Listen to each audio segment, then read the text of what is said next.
This is Figures Sold Separately, episode 202, Parental Guidance Suggested, June 18th, 2018. Battling evil with his mighty crossbow, Robin Hood, Prince of Thieves. We're under attack! The evil sheriff of Nottingham stole our weapon! Did I hear my name? It's Robin Hood and Will Scarlet! Dark Warrior, fire the bullet bomber! Look out! We still got another weapon, Sheriff! Fire the net launcher! Ah! The forest is safe again, for now. Robin Hood, Prince of Thieves. Figures and accessories each sold separately.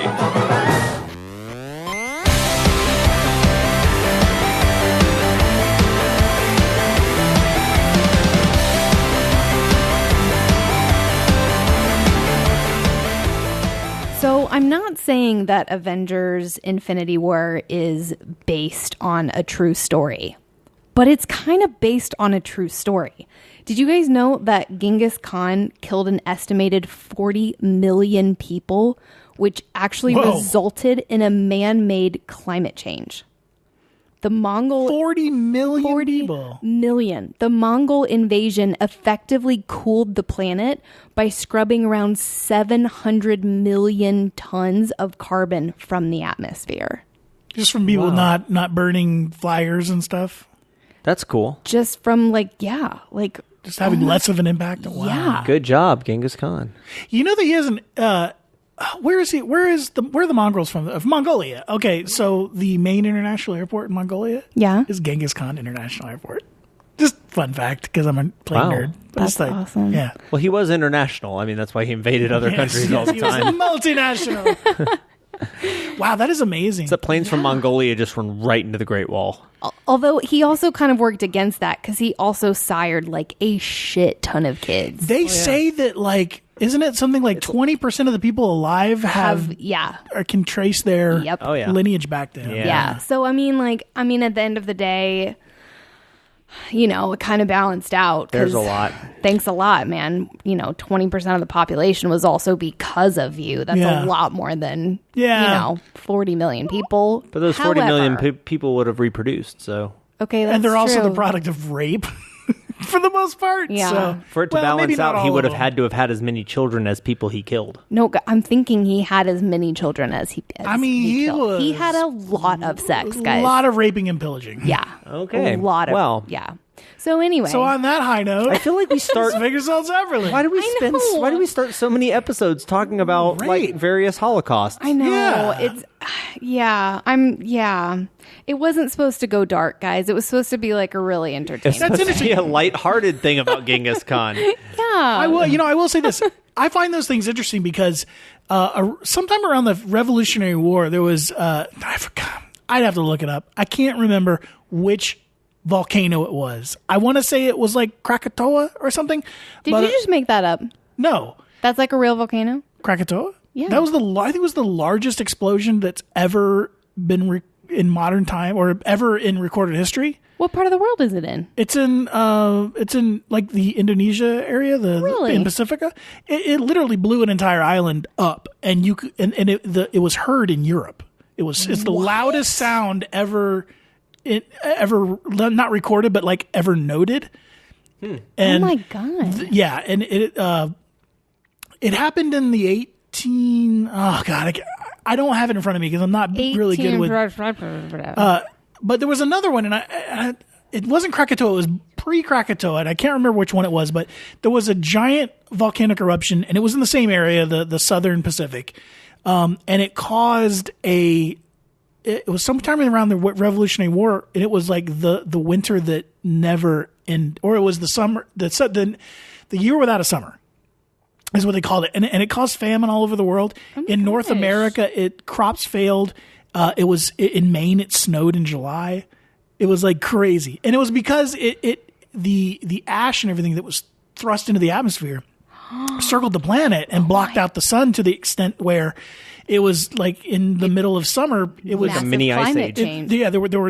It was for an entire year. And it was freezing. There were freezing temperatures in North Carolina at night in the middle of summer. Yeah, it was crazy. Wow. Oh my gosh. Okay, the bar is really high. Ken, what really impressive fact do you have to share with us? I also want to say I've got I have my nothing. facts wrong, so I don't really want to. I mean, I have the facts right, but I don't have the dates, so I'm Well, sorry. and everybody. I got mine off of Instagram, so I mean, But do a search for. There is a great National Geographic all about Krakatoa, and it is is it spelled with a K? yes, Okay. it is unbelievable. It puts our largest hydrogen bombs to shame. Like it was something like in the hundreds of megaton or of a megaton blasts. So the largest nuclear explosion ever was the Tsar Bomba from the Soviet Union, which is, I Okay. think was like 50 megatons. Okay. This was in the hundreds of megatons. Oh my god. Yeah. That is a lot of megatons. It is. It is. The eruption was in 1883. Oh, there you go. And because it was like in quote unquote modern times, like there were seismographs. I do recorded. appreciate the fact that even though we haven't seen Jurassic World: Fallen Kingdom yet, I'll make this my interesting fact that Okay. in spite of like they've gotten to a place now where apparently, I guess based on the trailer, one of the major plot points is that somehow nobody thought that not only are they building not only did they engineer dinosaurs back to life back in the 90s, not only did they try twice to start an amusement park where literally everyone involved got eaten, not only did they do it a third time where they actually pulled it off and then everyone involved got eaten, but somehow all of this stuff happened and nobody said maybe we shouldn't build all of this on an active volcano.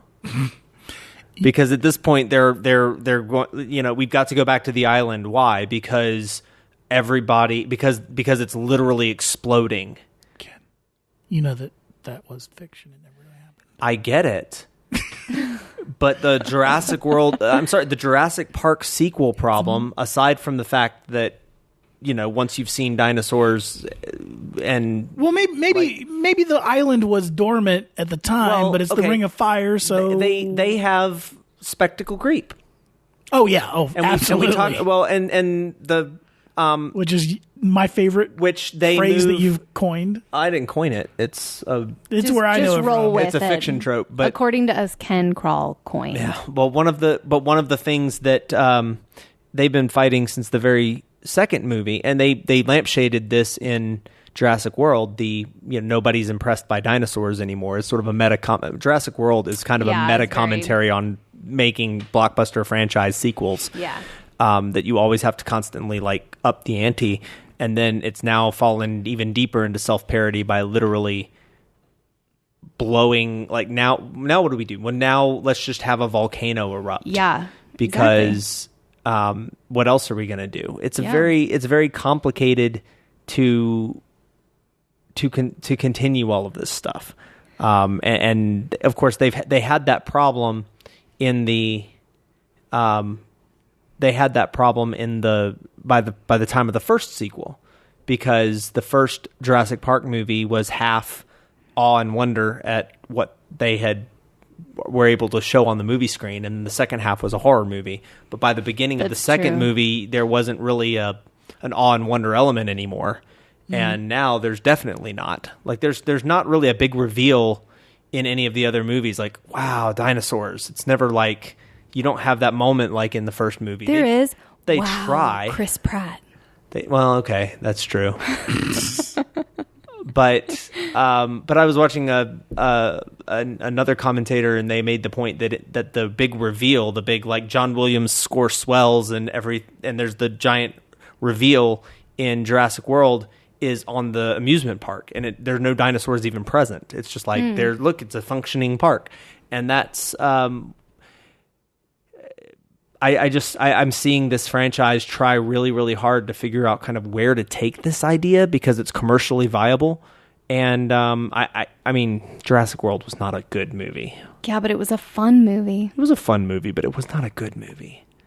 This franchise has not had a good movie since the first one. Yeah, but But I mean, yeah, but again, it's fine. Yeah, not a factor of. It's fine. Like, it has dinosaurs and people being eaten by them, and sometimes that's what you always want. a good time. Yeah, sometimes that's what you want. Fun. So that was my thing. And the first time somebody told me that they were stuck in traffic and had the epiphany that that Thanos was right, cracked me up. But I've since seen like 40 other people say that, and now it's just kind of like, we get it, guys. There's a lot of traffic, and you know. You know who doesn't like traffic? That Elon Musk guy. When he has epiphanies in traffic, he invents entire systems that, it's true. that avoid it. It's true. He's like, I know what we'll do. I know. Welcome to yet another episode, our 202nd episode of the figures sold. Of the figures sold of the separate variety. It's true. I am Matt. Matt sold separately. I am sold separately. I am the most sought after of the action figures, mostly because I use the most plastic. Because I'm kind of a big you can. You're like the Build-A-Figure. Like you get a piece of Matt and everyone in the package with everybody else, and then at the end you get to put Matt together. When you combine Jimmy and Ken, like Jimmy and comes Carly with the left and arm. Renee and Plucky together, you form the Matt Zord. You can find me on Twitter at NCMattJ, and then on Instagram I'm at NCMattJ828. To my right is Mr. Ken Grawl. I'm Ken. At Multiverse AVL on all of the platforms. Yeah. I'm Carly. You can usually find me in bed taking a nap. Because that's my favorite thing. That's true. You know, I can't take naps though. Like really physically, I can't take naps. I sleep. I may have discussed this before. I have this. Only about 2% of the population has it. It's a genetic marker of some type that. And my mom, my grandmother had it too. I only require 6 hours of sleep, not 8. Wow. And yeah, it's a thing. I've read about it. Yeah, and it prevents me from. I can't sleep outside of being in bed at night. Wow. So I don't have a problem with falling asleep behind the wheel. I can't sleep on airplanes. I can't. Yeah, I can't. There are take naps. times in my life where I would have wanted that, but sleeping is like one of my favorite things. It's more of a hindrance to me. Like it's okay, but like if I could sleep less, I would. Like it's kind of I see it as just kind of a waste of time, but I mean I enjoy it like everybody else does, but I don't need that much sleep, and it's just I never have a problem waking up. Like once 6 hours is elapsed, I'm up. That is crazy. And I don't drink coffee, and I'm up. Like I'm up. I've had my shower. I'm ready for the day. Not tired anymore. I'm never tired in the mornings. Yeah, this is the thing. Wow. I mean, I guess it is. I kind of. There are times where that would be really, really awful. Like not being able to sleep on planes ever. Yeah. Well, I can if I take Ambien. I can't sleep on a plane at all. I can if I take Ambien. I'm so tired to sleep on a plane. But I can only do it in like first class, like in business class, which I don't fly business class because I'm rich. I do it because my mom worked for Delta, so sometimes I can get business class. That's awesome. That is cool. International business class is the best. I didn't know that kind of thing was like a legacy privilege. Yeah, even though she has retired, I still get flight benefits. She and my dad get completely free flight benefits. Yeah. I get what's called non-dependent child flight benefits, which means I still get to fly at the priority level that she does. Cool. Which is it's like hitchhiking, so I can only fly if there's an open seat. But I get to fly at the same level as she does, but I have to pay. But like an international, like when I flew to Peru. Round trip from Asheville, so Asheville, Atlanta, Lima, Atlanta. With that whole thing cost me like $200, and I flew business class the entire way. Wow! So it's not expensive, but it's not free. She could fly for free, but gotcha. Wow, that's pretty awesome. But no, if you want to find me on the internet, you can find me at what is my Instagram? Car2_D2. No, I think it's a dot. It's car2.d2. Oh, car2.d2. But like spelled out, like CARD. CARD. It's just find it. Just find it, guys. It's cool. Get off your ass. Are you sober? I am, but I don't feel She's sober. drunk with Gertie. Wow. I'm drunk with puppy love. She has. We'll post a photo. Can I post that photo? Oh, that's why I sent it to you. Yeah, we'll post the photo. to our Facebook tomorrow whenever this episode comes out. Well, Yeah. So go to Facebook and you'll see it. And it's a picture of what she has Gertie. She's holding him like a baby. Yeah. It's pretty cute. Did you get the one that I just sent you? Yes, and it may have caused an artifact in our recording. Oh no! So if you're listening to this and there was like a drop out of a couple of seconds just a minute ago, that's why. I apologize. No, it's not your fault. I didn't know what happened. I thought I had turned off. Oh, it's interesting. I turned off Wi-Fi on. I record this on an iPad. I turned off the iPad recording. Yeah.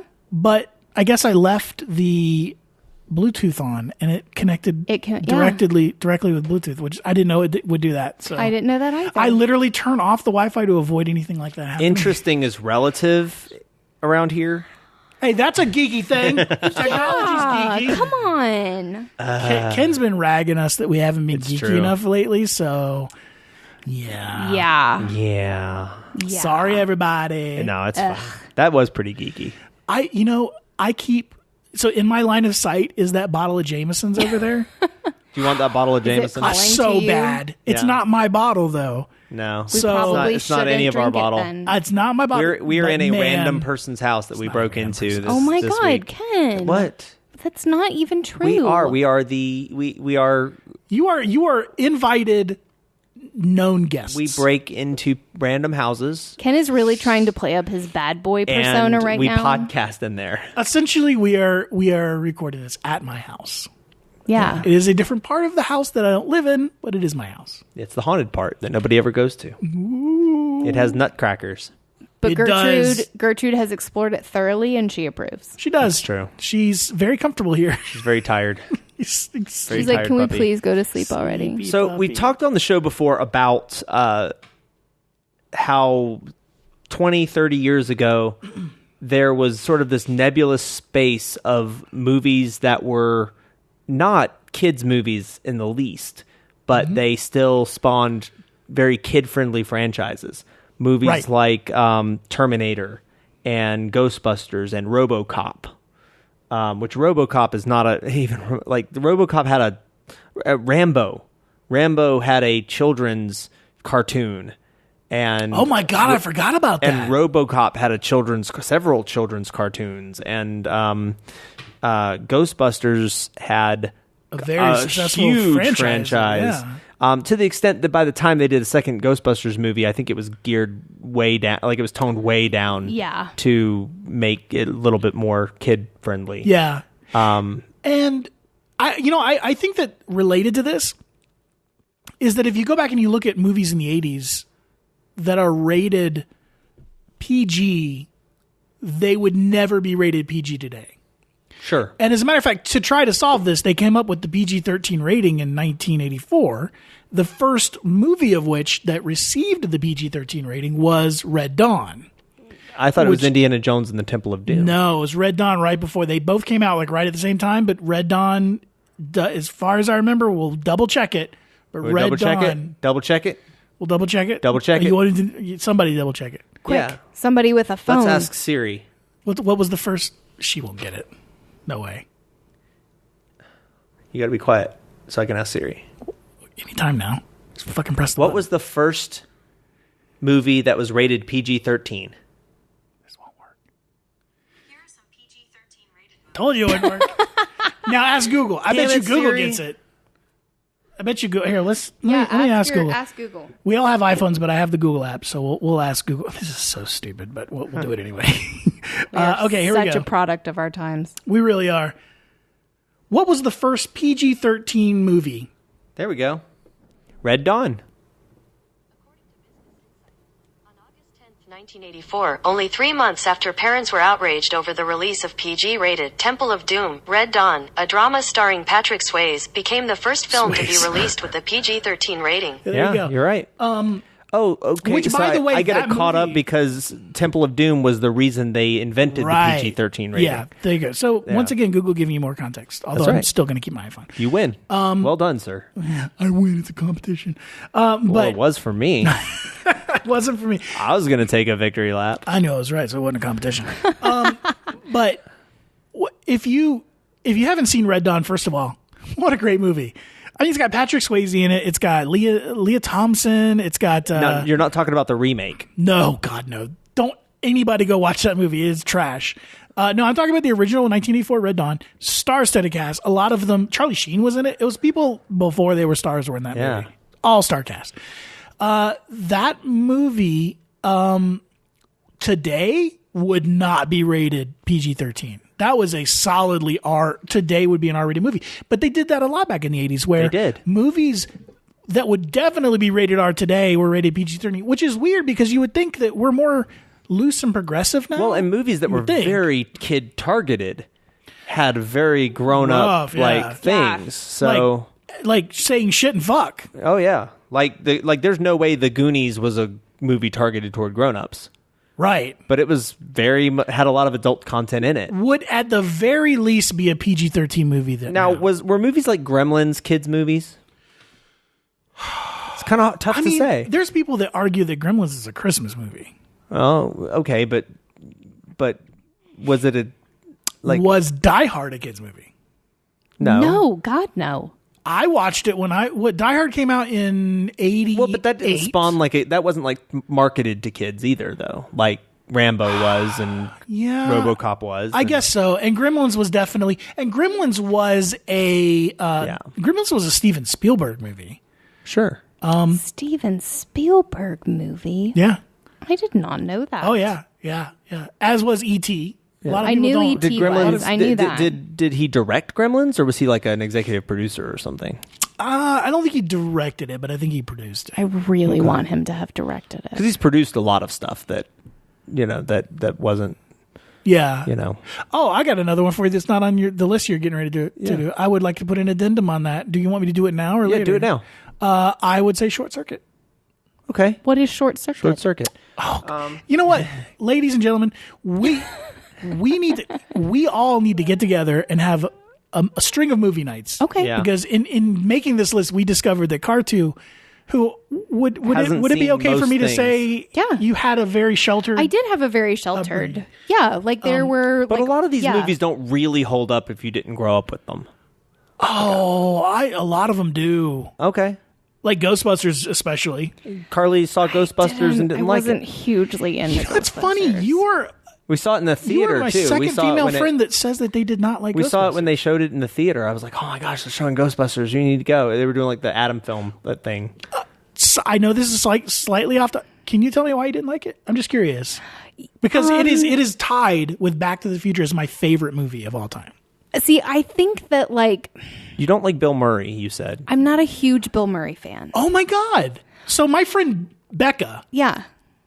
Swear to God, exact same things you're saying about this movie. She didn't like Bill Murray at all. Yeah. She didn't like She didn't think it was a good movie. I think that I think there is a part of my psyche that really does not understand the setup to a lot of 80s movies. Okay. I grew up in a much more realism based entertainment industry. And so... But you love Lord of the Rings and Harry Potter. But that is very obviously fantasy. Oh, you don't like the blurring of the lines. The blurring of the lines, I think, is really tricky for me. Even the first time I saw in college, we studied magical realism in Spanish culture. And I did not enjoy those movies because it was really difficult for me to get in that space. I have since... I hope matured, and I feel like I would appreciate that movie a lot more. I kind of want to see Ghostbusters again because now I know a little bit more about what to expect, and I think I just didn't know what to expect. 80s movies have a certain flavor that I didn't grow up with, and so it tastes really weird to me. I don't quite understand the humor. I see why people think it's funny. Mm-hmm. I see why people think it's there are parts of it that are really sexy, but it feels just slightly out of time with the way that I experience media. I don't know if that helps at all. No, it somewhat does. Although I'm still a little confused on that reasoning with Ghostbusters because Ken, we're roughly the same age. We're the same generation for sure. What I would call Ghostbusters a solidly science fiction comedy. Like, right. It is definitely.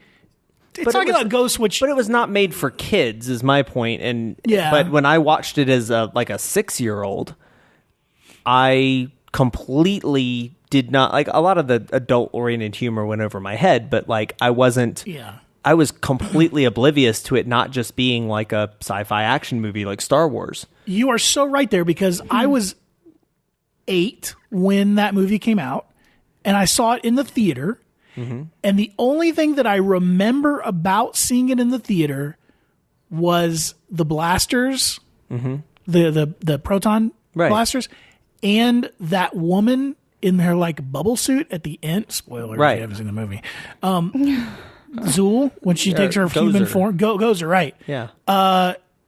There was something about that was not sexual for me. It was scary as shit. I don't remember, like, she was just so. But there's a lot that's kind of scary evil. in that movie, and that's kind of a segue into what I wanted to talk about because we recently watched The Karate Kid for the first time, which is another movie that has a good amount of adult content in it for somebody. It's violent, and it has like swearing and stuff like that in it. Where does it? I don't remember. Yeah.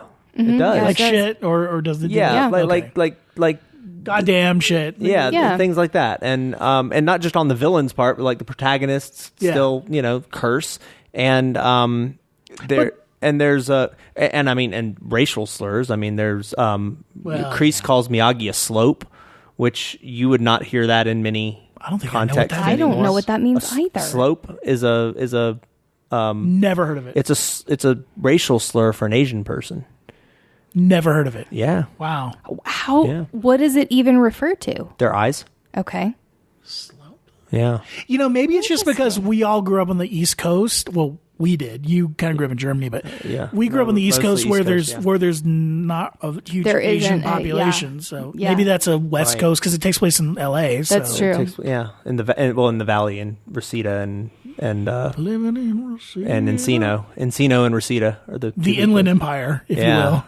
Yeah, the Valley. Oh my God. Yeah. Oh my God. Well, because that's the whole like plot driving is the there's a lot of driving and holes in the valley, if you know what I mean. Oh, golf.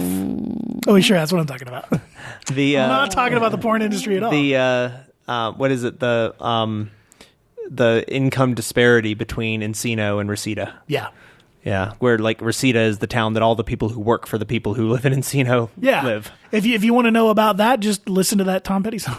Yeah, but that being one of those movies that like I loved as a kid, and it had plenty of. I think today would probably be like a PG-13, or it would have that content toned down. What was it? A PG? Not be. It was PG. Okay. I mean, there's movies from the late 70s, early 80s that were G-rated. Sure. That shocked the shit out of me, like Black Hole. Mm-hmm. That was a G-rated movie, and that movie has some scary parts to it. I mean, there's no like adult themes and there's no swearing, but there's some scary bits to that movie. Absolutely. Yeah. And one of the things that we were talking about was that there were, one of the things that we wanted to bring up in this episode, because we have talked about this before. We've talked about like the toy. I think we've talked about the toy lines a lot as they relate to like the RoboCop toy line, and I backed into RoboCop from having seen, like, being familiar with the character from like the Saturday morning cartoons, and then getting to see the movie afterwards when my parents thought I was old enough, and I was not old enough.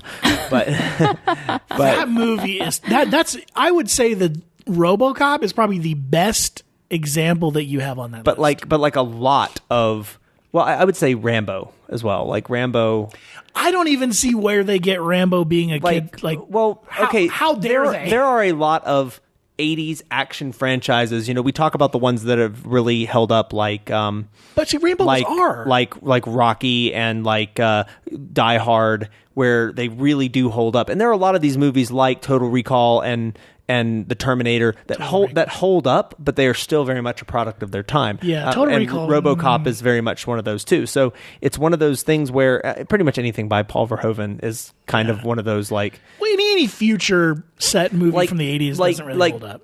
Like Paul Verhoeven is one of those people that was making like live action anime movies. Like that's kind of how I see that's a good and sort of aping the Philip K. Dick like short story collections to be like we're gonna because I don't think RoboCop was a Philip K. Dick story, but Minority Report was and Total Recall was, and some of these movies that I look back on now is like I still think they're fun, but I would totally understand if somebody today watched Total Recall and was like, I don't get it, like why was this a thing? But a lot of these are not kids movies, but I think they attracted a lot of kids because they still had a lot of bright colors and kind of superhero type characters and kind of storylines that fit that trope for kids that grew up on Star Wars and were thirsty for more of that.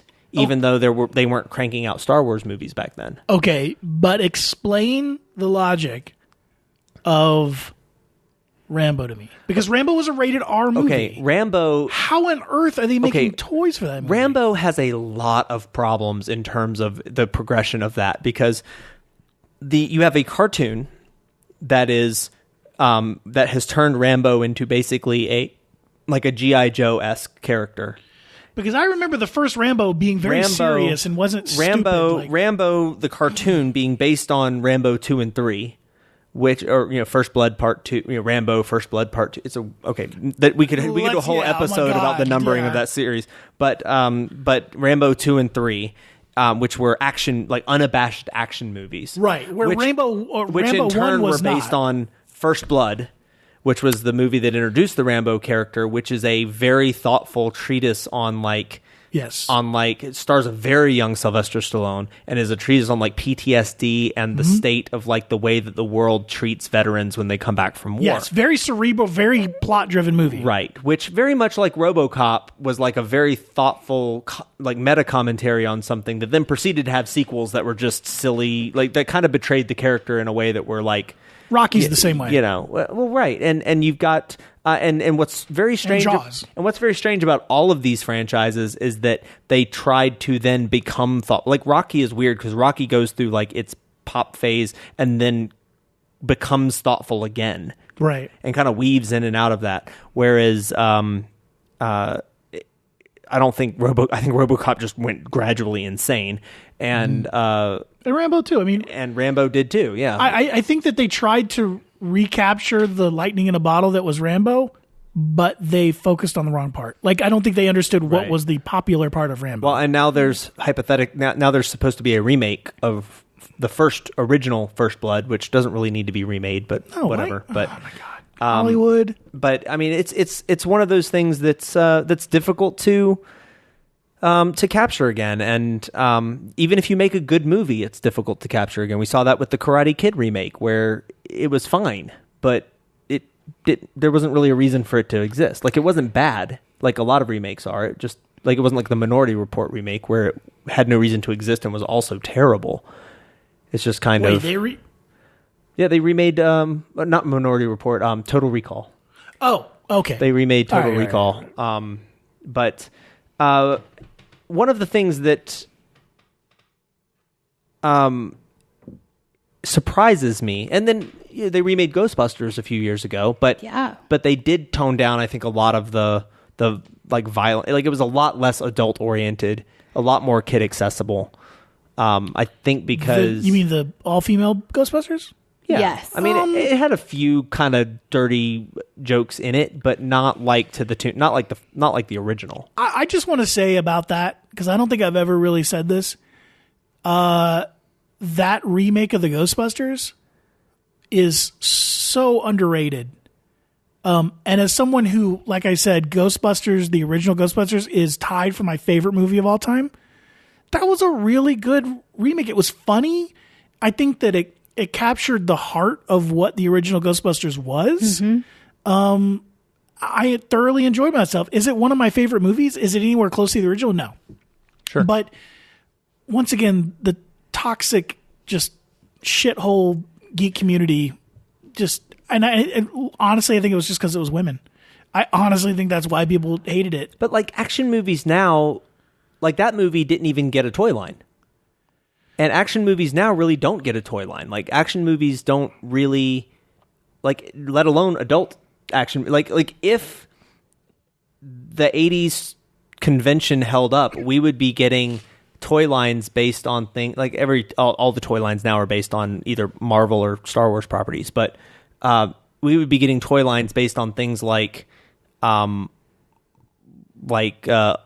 Has Fallen and like some. Okay, my theory on that is that I think it's two things. One, or like the Fast and the Furious, we'd be getting like a line of get a Fast like and Vin Furious Diesel, toy line. which I mean, they've licensed that out to like Hot Wheels and stuff. But I'm talking about we would be getting like a Vin Diesel action figure, and they would have a Saturday morning Fast and the Furious cartoon and knowing Vin Diesel, he would probably provide his own voice.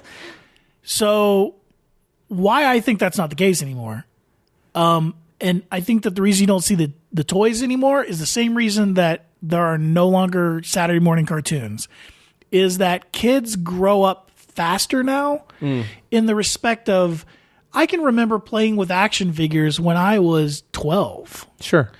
12-year-olds don't play with action figures anymore. No, that's true. Because it's like you go straight from Paw Patrol, I guess, would be something that's big for the little kids now. Yeah. To like app games. You go, it's like gaming has supplanted that. So it's like you go straight from, watching Paw Patrol and basically TV that the parents just want you to just shut up for a few minutes and so watch this. You graduate straight from that to doing one of two things, either going outside and playing basketball hoops and just, that, or video gaming. Sure. I think, I think that's really 11, 10, 11, 12-year-olds. There's a decent amount of that. And I think on one hand, yes, but on the other hand, there seems to be a, when we were kids, and I think this is a big part of what you were talking about, like a movie would not come out where there was not a toy line. The original Jurassic Park was a family movie. Mm-hmm. And that's a movie that involves people getting bitten in half and bloody arms and and plenty of swearing and. But I think what you just said really what's the word I'm trying to say? It expresses so much because you just said it's a family movie, which means you're going to be going and seeing it with your family. Sure. Well, and they'll be providing parental guidance. Exactly. Yeah. Well, as suggested. And parental guidance, but now it feels like a lot of it. Like there is no way that Jumanji 2 or Jumanji Into the Jungle would not have had a robust toy line in a world where Robin Hood, Prince of Thieves had a robust toy line. Like, Waterworld had a robust toy line. Are you for real? Oh, absolutely. I don't remember that. Waterworld had toys. Robin Hood, Prince of Thieves had toys. Stargate had toys. I would play the shit out of some Stargate toys. But I mean, these were properties that were licensed out. But I think a lot of this, guys, I really honestly truly believe a lot of this had to do with the fact that it had not been that long since Star Wars, which nobody ever wanted to make another Star Wars mistake where nobody wanted to make toys and it turned into the largest licensed property of all time. So for the next 20 years, any movie that came out that said, can we get a Saturday morning in a cartoon line? They were like, yes, green light it. I don't care. Like the worst case scenario is we lose money on a toy line. But, that's why you can go on eBay now and pick up, little Kurt Russell, like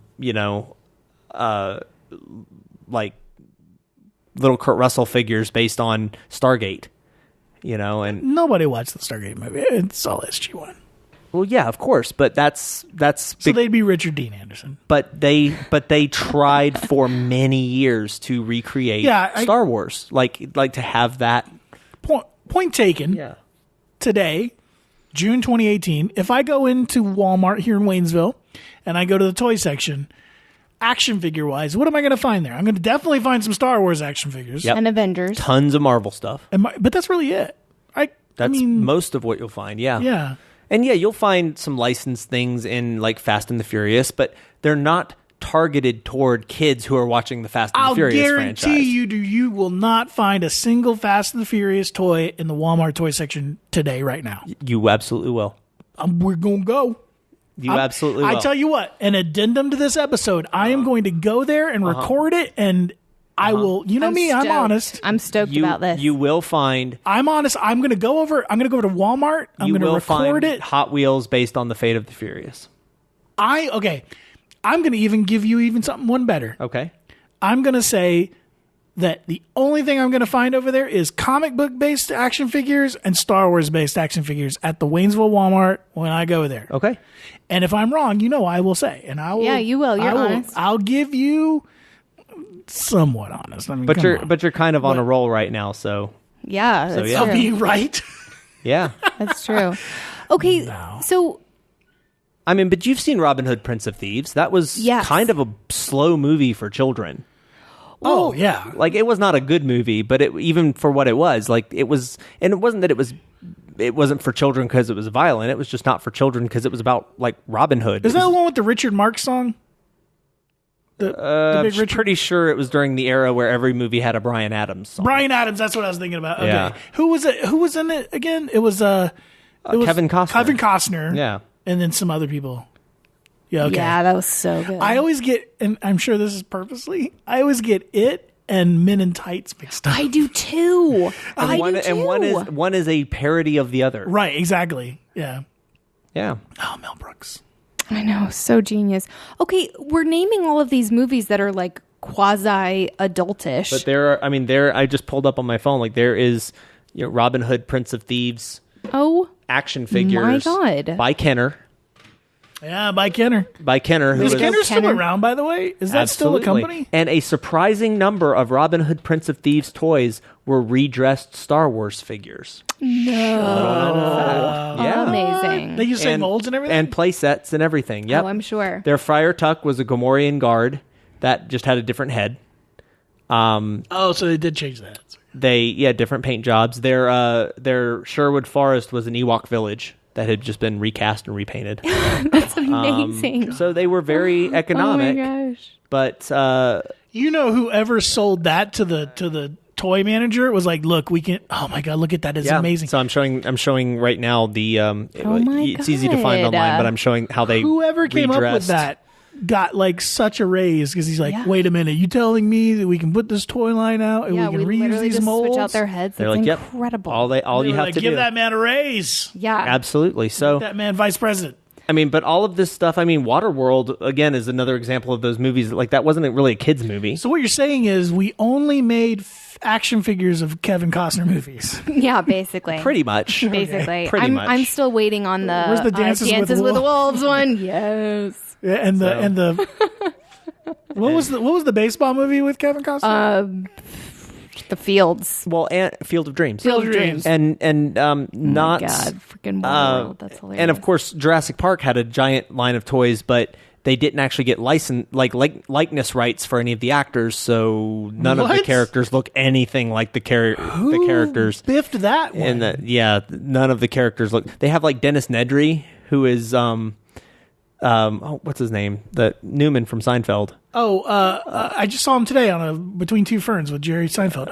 Wayne Knight. Yeah, Wayne Knight is like this big buff dude in the action figure line. Yeah, and like Tim Murphy, who's the little boy, is like another big buff dude in the toy line. And also, that's so side weird. note, Wayne Knight does not age. Oh, that dude looks just like he did. It's Absolutely. so true. Like, what in the world? Absolutely. Okay, we're talking about all of these like quasi childhood fandoms. Did they make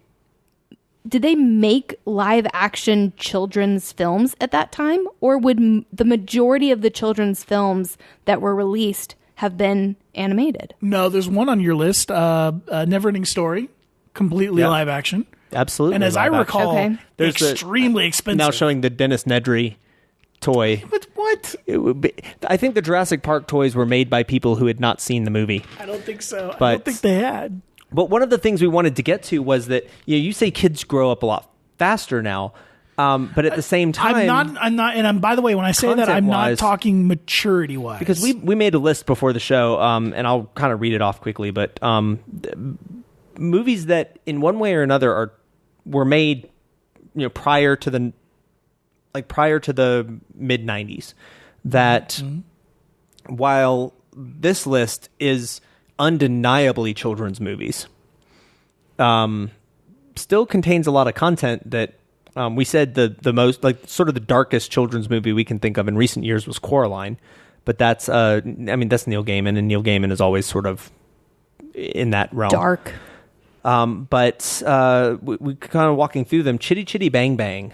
Oh my God, super scary. The child catcher in Chitty Chitty Bang Bang fucking terrifying. It's terrifying, and you see it as an adult, and it's not very scary. It's played for like comedic purposes, but like. It plays on a very fundamental childhood fear, which is being separated from your parents. Yeah. Oh my God. Like my sister was terrified of that when we watched it. I didn't know that movie had a second half until I was a grown person because my parents kind of, cut it off around that point in the movie. Man, I didn't like that movie. It just seemed incomplete. Yeah. It just ends. It's so weird. There's like no character arc. What was that movie from a couple years ago? It was a Guillermo del Toro movie. It was the dude Shape of Water. Pan's Labyrinth. Yeah. Would you consider that a kid's movie? No. Like not even remotely. But I kind of remember it being kind of sold as a kid's movie. Like I went into it thinking it was a kid's movie. Did you watch a trailer for it? Yeah, it was not a kid's movie at all. I think the reason why you're thinking that is because one of the main posters for it was illustrated like an old-fashioned children's book. Could be. I think that's what you're thinking. But now, around the same time, a movie came out called Mirror Mask, which was designed and written as a spiritual sequel to Labyrinth. And that movie was sort of one of these nebulous kids movies. And while we're bringing up Labyrinth, again, another example, Labyrinth, The Dark Crystal, The Never-Ending Story, very special effects heavy movies starring Matt's crush. Matt is very into The Childlike Empress. Okay. Wait. Stop. Yeah. What? Incorrect. You're saying it like I'm into her now. You would be. If I was that age, I had a crush on her when when the movie came into her out. Now.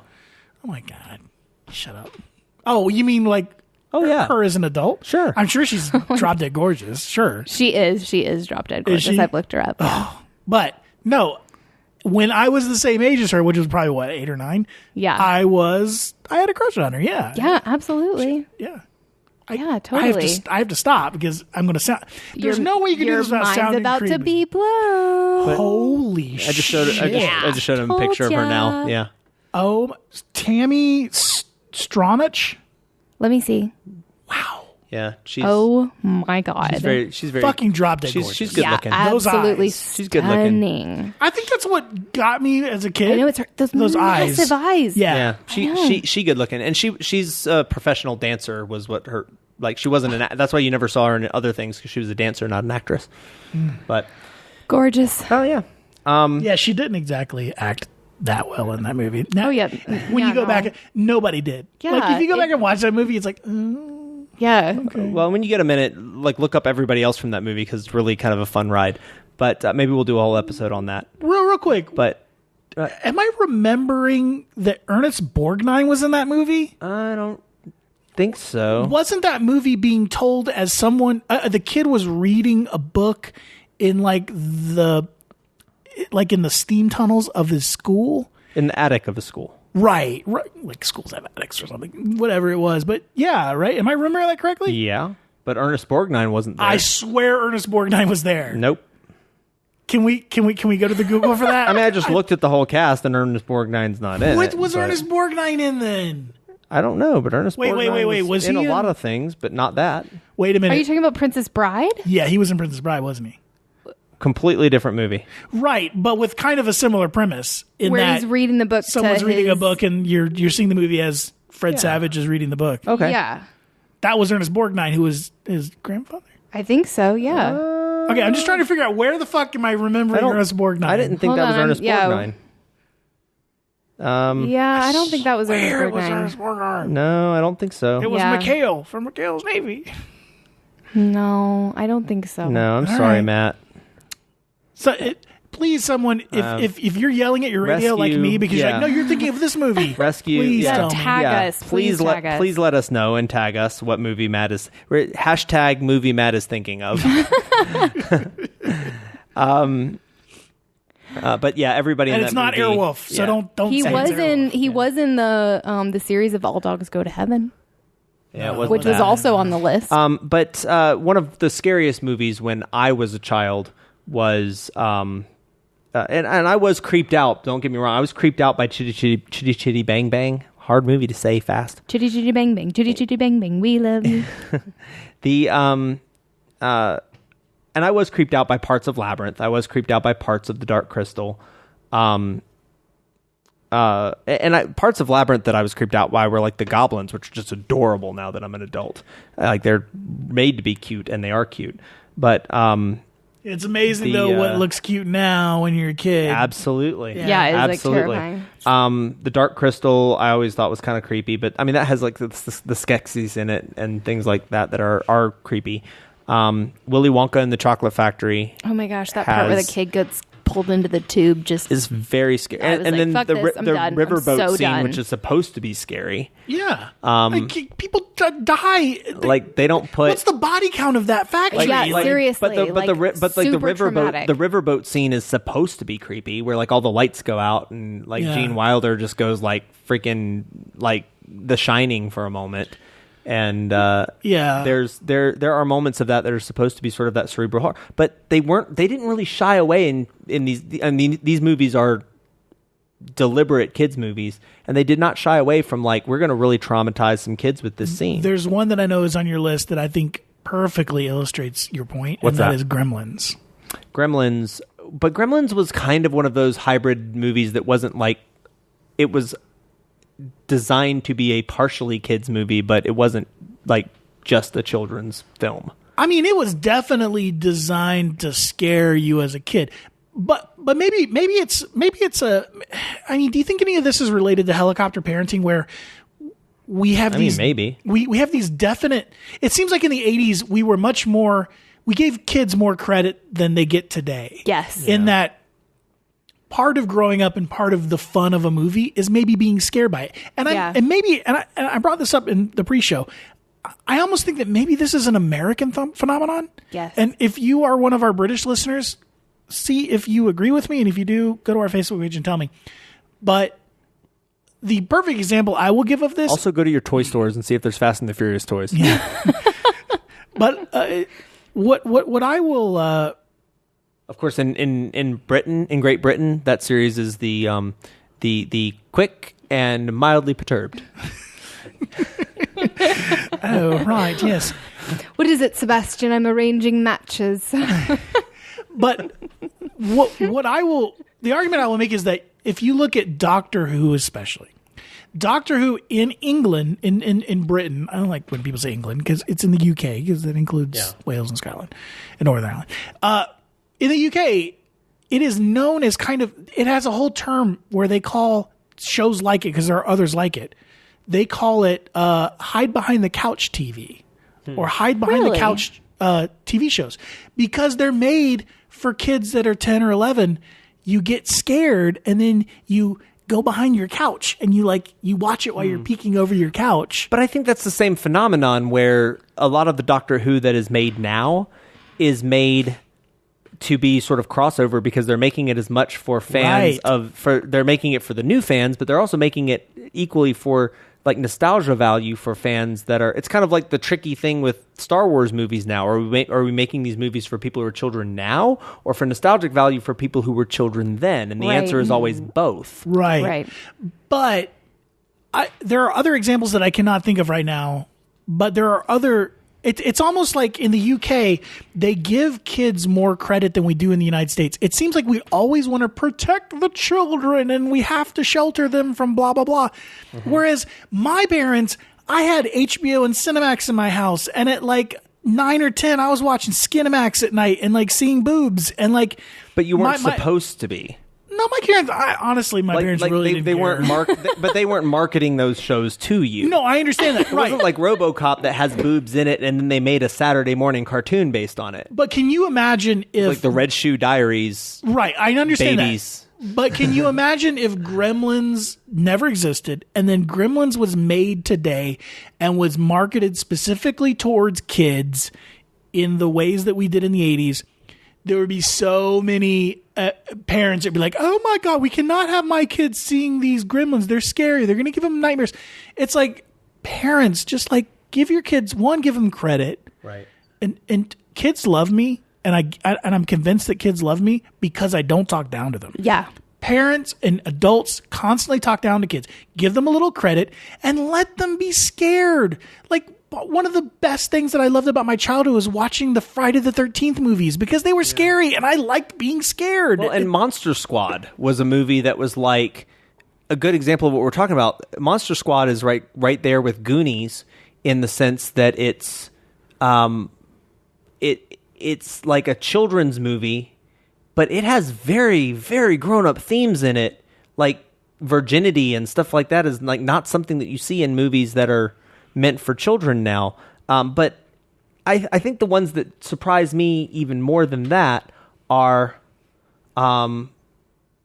things like, I mean, and we talked before in the pre-show about like An American Tail, which is a children's movie that has a very that has adult themes that are not like sexual or violent. Right. It's adult themes in terms of like what is the experience of immigrants coming to the United States in the early 1900s. Like that's not the kind of thing that. But at the same time, I remember absorbing that theme, even though I didn't really get the real world reference to it. I still kind of like as I grew up and learned a little bit more about the immigrant experience, I remember making that connection and not as an adult, but as like maybe a 9 or 10-year-old and being like, oh, okay, so that's what that movie was about. Yeah. And like knowing a lot about it because it had sort of been told to me in fable form. Right. And recognizing like, oh, wait, that's kind of what that is about. And I think that fits, that niches into what you were talking about, Matt, which is if you give kids credit for being maybe a little smarter, then I think now a movie like An American Tail would be treated like, well, that's just over kids' heads. Is this supposed to be, and Watership Down, which is a crazy, like deep, scary film. That's for the things that I was sheltered from in my childhood. That is one thing that I saw my parents be very intentional about, is that they always showed me media that was higher than my level of understanding. Like they read the entirety of the Narnia series to us when we were like too little to be able to read at all. Mm-hmm. And wasn't that a vaguely Christian? Oh yeah, super Christian. Okay. Yeah, super Christian. But like we would watch like these really long movies that had a lot of like landscapes in them and a lot of like adult themes but we didn't really do the whole scary thing, so I can't really relate to you on that. But like I always felt like I was treated like an adult as far as the content of what I saw, because there was this understanding that like, if I don't understand it, great, we can talk about it. Or if I don't understand it, when I watch it again next year, I'm gonna understand a little bit more. When you look at children's entertainment right now, so except for like companies like Pixar and to a certain degree, some of the stuff that Disney is doing, so much of it is a one-note thing. It's written for 3 to 4-year-olds, 5 to 7-year-olds. Well, it's written for 3 to 4-year-olds, but like there are a lot of parents out there that's the only thing they feel comfortable showing to their 8-year-olds and 9-year-olds. Exactly. Quick question, because we're running out of time. Just to kind of gauge where you guys are. Saving Private Ryan. How old do you think somebody should be before they see that movie? I'll let you know when I get there. Really? Like I've never seen that movie where I wasn't like traumatized by it. Really? Well, it's supposed to be that way. And like, that's you're supposed to viscerally experience. And that's that movie. my point. I'd show it to a 10-year-old because I want you at an early age to know that war is not something that you glorify, and it's Donald Trump. Well, but when it's not something you glorify. It's not something that you necessarily play with your toys out in the wood thinking it's really fun. No, war is fucking hell, and this is what it looks like. And we were talking about movies in the pre-show, like All Dogs Go to Heaven, which is a very deep movie about kind of what happens when you die, which is that's a big deal to talk to kids about. Yeah, I didn't see that one. I think that would have been theologically questionable. The Brave Little Toaster, which has, very dark scenes, to have a character having a dream about, like, burning a small child to death is like not something that you put in children's entertainment. But those were kinds of things that they would show in movies when we were kids. But at the same time, when we were kids, we weren't worried quite as much about, like, being killed at our school. So, okay, that's true. It might just be that there's been this, like, kids now have, like, they need their entertainment to be lighthearted because everything else sucks compared to, like, when I don't want to be overly dramatic about that, but, like, I think. Yeah, but there were other things, like kids in the 80s were afraid of, like, horror war stuff. Like horror was escape. Well, and getting snatched off the street. I remember that being so weird, but there was such a thing, and I don't think it happened that often, but it was just like, well, there was the Lindbergh baby that was like so that was in the but that was 30s. In like the 30s. Yeah. Oh yeah, that's true. But no, you're right. There was, and like the AIDS epidemic, and like there's always been dark things going on. Yeah. But and I can't let this episode run out without mentioning Return to Oz, which neither of you have seen. Right. But it's a Disney movie, and it was an adaptation of several of the Oz books, and a much truer one, and it is terrifying. And you should see it because it is awesome. It has Fairuza Balk when she was a little girl. She's the young woman that grew up to do a lot of TV stuff, and she's done a lot of movie work. But in the 90s, she was in The Craft, and she, as a little girl, was cast as Dorothy in Return to Oz, and the main villain in that movie is a woman who has turned all of Oz to stone and has taken all of the women's heads and collected them and, like, wears them on her shoulders as she interchanges her heads as she's collected it is absolutely what the actual fuck. It is absolutely as scary as it sounds, and it's a children's movie by Disney, but very much like The Black Cauldron, which was from a similar. But we can go back to in a similar vein. Like, you don't go to Disney World and see Black Cauldron stuff anymore. Like none of that is in, like, the Disney Classics canon, even though it was in that era. But I think part of that is it was just a very dark movie compared to what Disney does. But this now. Isn't new. I mean, you can go all the way back to Grimm's fairy tales and which are so dark. Oh my God, so dark. What is Hansel and Gretel? Hansel and Gretel, holy shit. I mean, when you step back for a second and view that story from, she's baking kids in the oven and eating them. Like, but Disney typically cleans those stories up a little before they Cinderella's stepsisters did not cut their feet in half to be able to fit in her glass slippers like they do in the original. Yeah. Right. So there are, Disney typically, adjusts those stories somewhat. Yeah. And then to do Return to Oz and be like, that's cool. Headless switch, we'll do it. So. But on that note, do tweet at us and talk to us on Facebook and tell us what movies scared the absolute shit out of you when you were a child. Especially whether they were movies, and let Matt know what movie he's thinking of. But we do like hearing from you guys, so tweet at us and talk to us and tell us, like, what traumatized you, what were the movies that scared you for good or bad when you were young, and are they movies that were supposed to be for kids, or are they movies that you just happened to see when you were a kid? And we will, we'll talk about some of those responses when we get back together and record again. But in the meantime, I'm Ken. I'm Matt. I'm Carly. Till next week. Bye.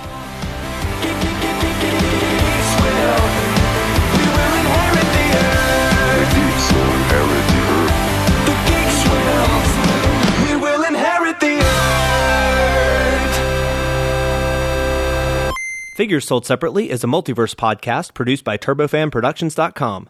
Please remember to subscribe to the show and follow and talk with us on Facebook and Twitter. Our theme music is by I Fight Dragons. Hear more about them at ifightdragons.com. Figures Sold Separately is copyright 2018, all rights reserved.